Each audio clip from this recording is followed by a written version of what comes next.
To me, every demolition is a work of art, but implosions are the real masterpieces. Everybody, including myself, appreciates the excitement of something being blown up and seconds later being reduced to rubble. But actually, the most fascinating part of an implosion is what goes on behind the scenes. And that's precisely why in this episode, we're visiting the United States of America, specifically a town called Alexandria in the southern state of Louisiana. Alexandria lies in the center of the state. Home to around 50,000 people, it's a busy city with a heritage in cotton farming and historic links to the US Air Force. Situated on the banks of the Red River that cuts across Louisiana, the city is a busy thoroughfare, linking the south of the state with the north. With so much traffic, it's not surprising that local infrastructure needs regular redesigning and updating. You guessed it, that means bringing in the demolition experts to clear space for the new roads and structures. The latest highlight of all that delicious destruction is this monster of a bridge. Until recently, the OK Allen Bridge carried nearly 40,000 cars a day over the river. But it's an old design built with old materials, and it's time we helped it into retirement.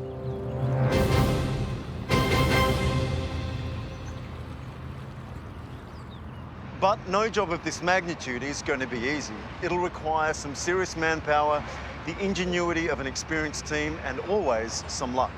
Oh, and one more thing. A whole lot of explosives. As the fate of an entire road network hangs in the balance, top officials from the Department of Transportation and Development are on site too. No one appreciates the importance of bridges in the area more than they do. There are 13,000 bridges in the state of Louisiana. Our geographic makeup is so vastly different from any other state in the United States. The many rivers that we have flowing through here, swamps, lakes, so many different type of wetlands that are incorporated here in the state. So we have quite a few bridges. DOTD, we're responsible for inspecting all 13,000 bridges across the state. We've invested over $1 billion into just our bridges alone. The OK Allen Bridge was built 79 years ago.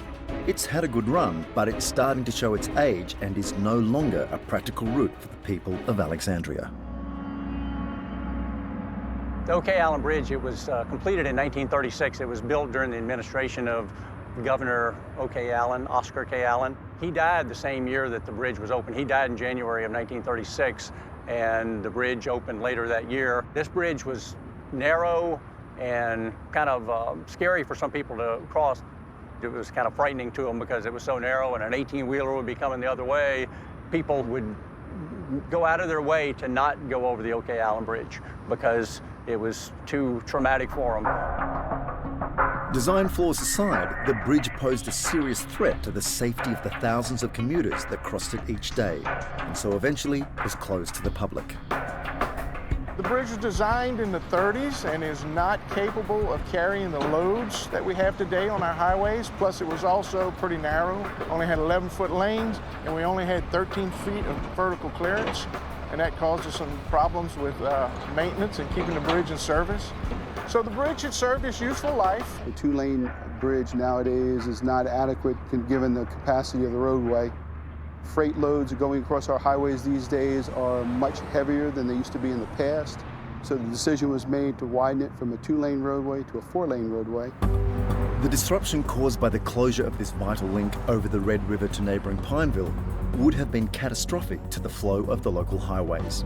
So the OK Allen's replacement was built before it closed just meters away, and all traffic is now diverted across the new Curtis Coleman Bridge. It's a major corridor right here through central Louisiana. The new bridge had to be close to the old one, so it could connect to the existing highways. But that causes a major headache for our demolishers and their explosive experts. How do you blow up a huge steel structure like this old bridge without firing huge twisted chunks of metal, travelling hundreds of miles an hour over the surrounding area and risk bringing the brand new bridge down too? You can't just strap dynamite to the bridge and hope for the best. Months of preparation were required to get the bridge ready for demolition. Because of the length and weight of the bridge, it couldn't be removed in just one simple piece. Before the team could even think of blowing this bridge into the history books, all of the concrete was removed piece by piece to expose the steel skeleton below. It was a long, slow process. It's taken 6 months or more, but most of the structure has been removed. All that remains right now is the superstructure over the river itself between the two piers, and that, of course, is what we hope to bring down with explosives tomorrow. It's the day before the demolition, and the explosives are being carefully placed onto the steel frame. With so much at stake, Deirdre and her team have to ensure all angles are covered. We're communicating with everyone involved, the contractors as well as law enforcement, and we believe we have everything in place to where we expect a successful outcome once the demolition of the bridge occurs. But with all the planning in the world, demolitions like these will always be dangerous jobs. A bridge of this size, length, and weight, there really aren't too many safe ways of doing it. With any kind of blasting procedure, there are dangers involved. There's a possibility that some of the explosive devices won't go off, and therefore the bridge won't go anywhere. And there's a possibility that some of the charges might go off, and if some of them don't, if that causes the bridge to lean to a certain side, there is that possibility that it could hit the new bridge. With so much that could go wrong, the team are taking no chances with public safety. So what we're going to do is close the road off to traffic and clear the area. We get it all clear, then we can start our inspection of the new bridge, make sure it is safe for passage of the public. They're working to a tight deadline. Not only do they need to reopen the new bridge as quickly as possible to limit disruption, the debris also needs to be removed from the river. Local authorities are involved to make sure the operation runs smoothly. We still have fishermen, we still have commercial traffic that go up and down the river every day. Once the bridge actually enters the water, this portion of the river is actually closed to all boating traffic until they get that debris out. Now the engineers, they have a permit that lasts for 72 hours, so within the 72 hours they have to have that bridge totally clear of the river. So all the debris has to be removed in 72 hours. But for now, the team have an implosion to get right. A bridge this large needs an equally large quantity of explosives. I wanted to find out more about how this explosion was being designed and what impact the blast could have on other structures around them. So I'm meeting with John Woodward, a demolition consultant and explosives expert. Hi, Brendan. G'day, John. Nice to see you. How would the demolition team at Louisiana have arrived at the decision to use explosives in this instance? It depends on the structure, where the structure sits, and really the fabric of the building itself. It's a steel structure, so it lends itself to explosives. I think the difficulty with the bridge, one, it's spanning the river, so it's difficult then to put machines onto the bridge. It's designed in a particular way with an arch, which means that as you start to remove the arch, then the strength of the bridge itself is removed. So very difficult to put machines on the bridge. From my point of view, explosives is certainly the best way to deal with a structure like that. Okay, how are the chargers going to bring a bridge like that down? They're going to place charges on the arch itself and on the bridge deck. Those are going to be on the junction points. They have to be precise to cut it into the sections that they require. We use various types of explosives depending on the structure that we're going to demolish. They'll be using cutting charges. And a cutting charge is basically a small section of copper which heats up to tremendous temperature, cuts through the steel like a knife through butter, which then creates a small gap where the charge was, which then allows the rest of the structure to start to move into the gap, and then gravity will bring it down and drop it in the river. The key thing is to make sure that they've done everything possible, because once you start the initiation, there's nothing else they can do about it after that point. But even if the charges go off as planned, a shockwave from the explosion could have disastrous consequences. Describe to me what a shockwave is. The best way I can describe a shockwave is it's air being expelled away from the charge. What they would be concerned about on the bridge is that because of the fact they need to get the bridge down quickly, the explosives are going to go off in a sequence that is quite quick. And if you just imagine, it then pushes a large blast of air away from each of the charges. What impact is that large amount of air pushing rapidly sideways, how's it going to affect the existing bridge? Is there any way of controlling shockwaves? The only real way we can do it is the timing of the blast. If all the charges went off together, you'd have a very large area of air being pushed away in all directions, which means that possibly could unseat the bridge from the bearings next door. So what they will do is they will determine that when the charges go off, rather than one large charge going off, a number of smaller charges fractionally after one another. So you have a set of smaller waves going out rather than one large. Timing on this implosion is critical. Blow the charges at exactly the same moment and the combined shockwave could damage the new bridge. Too far apart and the bridge could fall the wrong way. There's a lot of preparation required, several months, to bring to fruition a few seconds of an implosion. Do you ever get nervous? Yeah, I think we do. If you're not nervous, then really you're too confident. It is a science, but you're also using things which you cannot 100% guarantee. Explosives are all slightly different. So from our point of view, once we initiate the explosives, there's nothing we can do after that. Just a normal day at the office. The amount of variables that could affect this implosion are staggering. Even a cloudy day could have catastrophic consequences. Whenever a shockwave goes off of an explosion, it's going to go out in every direction.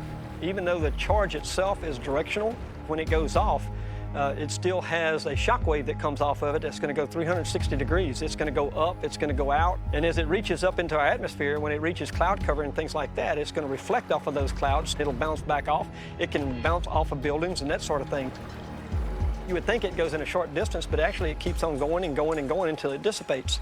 So on a nice clear day, that shock wave, when it goes up and out, it's going to go out and kind of dissipate. But if it has anything to reflect off of, such as cloud cover and things like that, then that cloud cover is going to refocus that shock wave and send it in another direction. There's a whole lot of science that goes into it. It's not just light the match and hold your ears and wait for the boom. So you have to take all those things into consideration whenever you're doing this to keep the public safe, as well as making the bridge do exactly what they want it to do. Fingers crossed the weather improves tomorrow, or this bridge might not be going anywhere.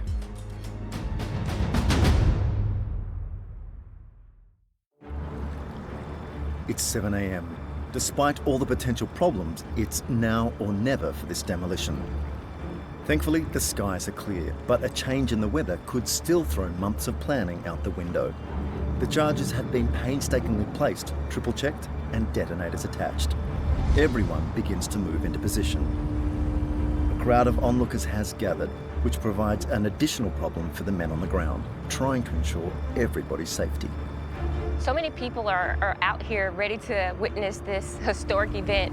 You've got people in boats, you've even got helicopters out here who are basically hovering above, trying to get footage of this moment in time, this moment in history.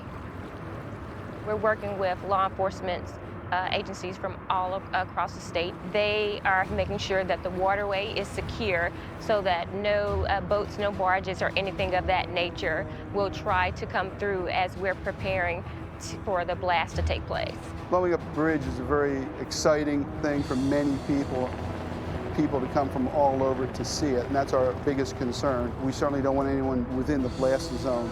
As far as the actual perimeter for the safety blast, they've designated 1,500 feet as the perimeter around it, so they're going to make sure that no one is in that immediate area, and then we have a secondary perimeter on the outside of that. So we have deputies stationed up in different locations to where the public can actually get to, and as well as our traffic. We still have traffic control, so we stop the traffic outside those perimeters, and we have to reroute that traffic in different directions. Public safety, of course, is out front, and so if there's anything that's going to cause an extra danger to the public, then we're going to postpone it, because if anything goes wrong, it could be for a major catastrophe. The traffic has been halted on the new bridge. As congestion begins to build, it's time to level the OK Allen so things can get moving again quickly. The 1-minute horn blows. There's no turning back now. At this point, all the team can do is look on and hope that one split second in time isn't going to result in months of repair work to the new bridge. I'm feeling just really, really anxious. The OK Allen Truss Bridge has been a scenic icon for this area for so many years, for decades. A piece of history that's basically going to be gone within a matter of milliseconds. It's pretty amazing. This is it. Boom time. Any second now, the charges should go off and consign this bridge to the history books.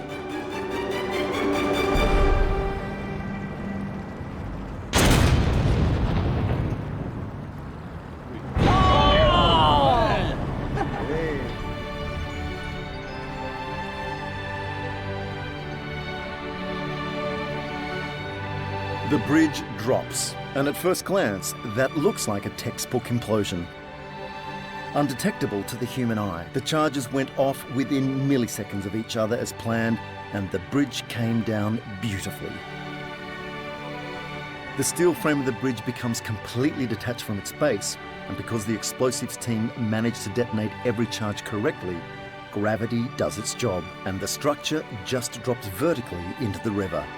Not a single piece flew off in any other direction. Once again, a truly remarkable achievement from the demolition engineers. I shook because when it was like a delay, and so when I heard the boom, I was like... That was one of the best things, coolest things I've seen in a long time. And I'm 77 years old. It was badass. It's pretty cool. Never seen nothing like that.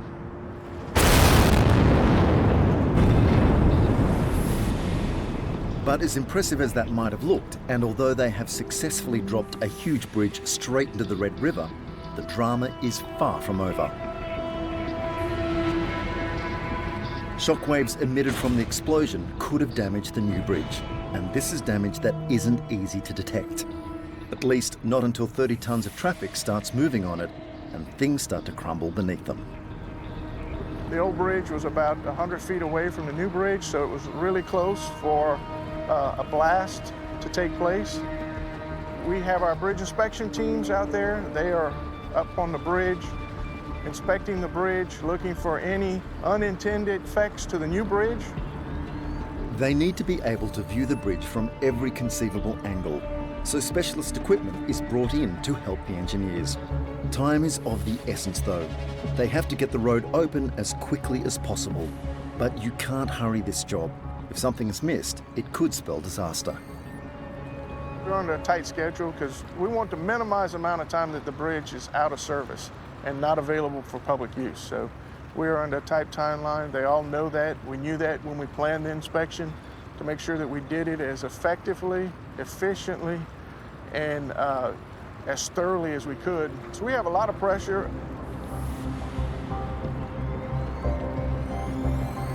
Looking for impact points, any type of change in color of the steel or the concrete, looking for cracks, looking for chips, anything that might have blown against the bridge and created a crack, or any type of defect that would affect the structural carrying capacity of the member.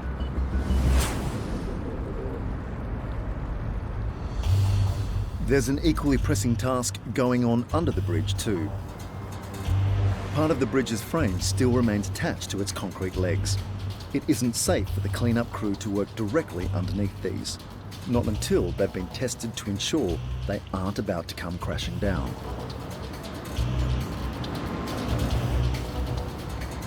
If they aren't stable, it could significantly delay the process and possibly the reopening of the new bridge.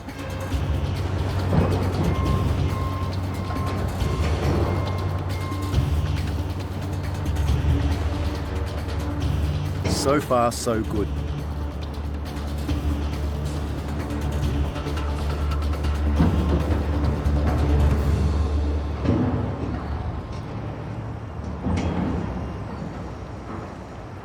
Thankfully, it doesn't look like there's any immediate danger here, and the crew can push on.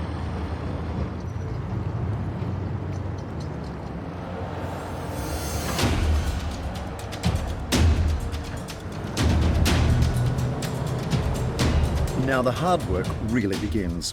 You can't just leave the debris of a huge bridge like this lying in the river, and the team move in to begin the giant clear-up.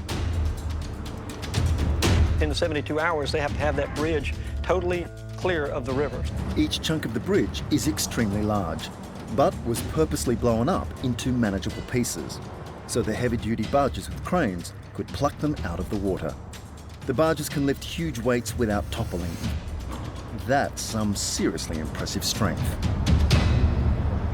We will fish them out of the river, pull them out, load them onto a barge. They'll be brought to the bank, cut up into smaller pieces with hydraulic cutters, and then they'll be brought to a salvage yard.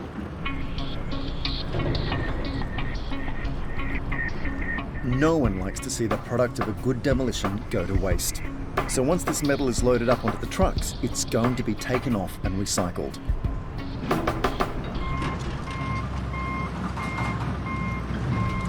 Meanwhile, the inspection team wait nervously while the final parts of the new bridge are checked.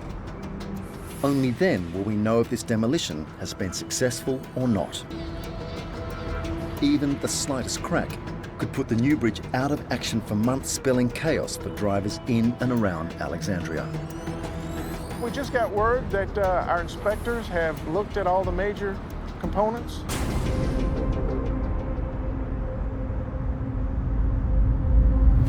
And everything is safe and just as it was before the blast went off. We have just cleaned the roadway of all the debris, and we are opening the road up and traffic is flowing on the roadway. Destroying this bridge so successfully has been an incredible achievement for the team in Louisiana. To control an explosion so precisely is nothing short of remarkable. There was so much that could have gone wrong, but somehow these guys pulled it off, and with some style too. Implosions are the money shots in demolition, but only when they go well, and this one was a beauty.